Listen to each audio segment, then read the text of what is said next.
Shalom Bapak Ibu yang diberkati oleh Tuhan. Hari ini mari kita akan membahas sebuah tema firman Tuhan yang akan kita renungkan. Dan tema ini sangat menarik, yaitu 3 solusi cara membalas musuh. Mari kita akan lihat di dalam Matius pasal yang kelima, ayat 43 sampai 44 bagian A terlebih dahulu. Firman Tuhan berkata, "Kamu telah mendengar firman, kasihilah sesama manusia dan bencilah musuhmu. Tetapi aku berkata kepadamu, kasihilah musuhmu."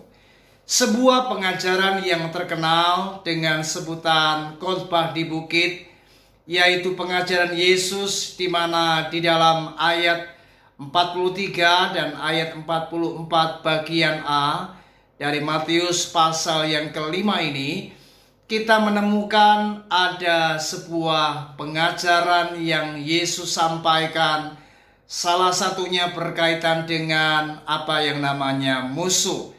Dan firman Tuhan mengajar kepada kita sebagai orang Kristen, sebagai anak Tuhan, kita harus mengasihi musuh kita. Dengan kata lain, jika hari ini Anda memiliki musuh, jika hari ini Anda memiliki orang yang tidak suka dengan hidupmu, maka solusinya adalah kita harus mengasihi musuh kita. Nah, lalu bagaimana cara kita mengasihi musuh kita? Apa yang harus kita lakukan terhadap mereka, saudara? Maka di hari ini saya akan sampaikan 3 poin yang harus kita kerjakan untuk kita mengasihi musuh kita. Yang pertama yaitu kita lihat di dalam Roma pasal yang ke-12. Kita lihat Roma 12 ayat yang ke-14. Firman Tuhan berkata, "Berkatilah siapa yang menganiaya kamu, berkatilah dan jangan mengutuk." Yang pertama yaitu berkatilah musuh kita, saudara. Kata berkatilah di sini dipakai kata yang artinya adalah mari kita mengucapkan kata-kata yang baik. Jadi ketika Anda mengalami apa yang namanya perlakuan yang tidak menyenangkan, Anda mengalami aniaya, Anda tertekan, Anda mengalami penderitaan, bahkan ada orang-orang yang mencaci, menghina kita, maka firman Tuhan berkata, janganlah mengutuk. Artinya ayat ini berbicara, jangan kita membalas caci maki dengan caci maki. Itu sebabnya firman Tuhan mengajar kita agar kita tidak membalas apa yang mereka katakan, caci maki, hinaan yang mereka lontarkan dengan kata-kata yang sama, di mana kita menghina mereka juga. Itu sangat tidak dibenarkan. Oleh sebab itu firman Tuhan mengajar kita agar kita mengucapkan kata-kata yang baik.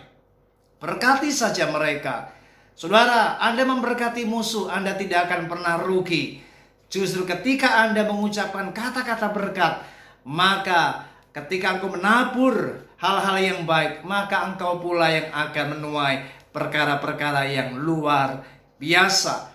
Yang kedua kita melihat di dalam Roma pasal 12 ayat yang ke-21, firman Tuhan berkata, janganlah kamu kalah terhadap kejahatan, tetapi kalahkanlah kejahatan dengan kebaikan.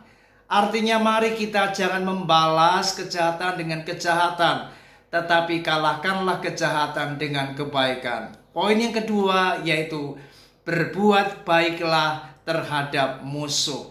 Saudara, tidak ada cara yang lain ketika kita mengasihi musuh, maka kita harus melakukan apa yang baik, yaitu berbuat baiklah kepada mereka.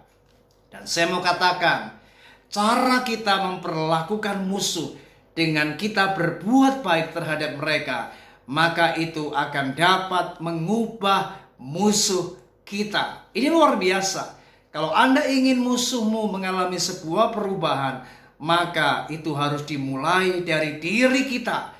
Bagaimana cara kita memperlakukan musuh, bagaimana cara kita memperlakukan mereka, yaitu mari Berikanlah yang terbaik, lakukan yang terbaik bagi mereka. Apapun yang mereka lakukan terhadap kita, segala kejahatan apapun, mari jangan kita membalas dengan kejahatan, tetapi balaslah kejahatan itu dengan kebaikan.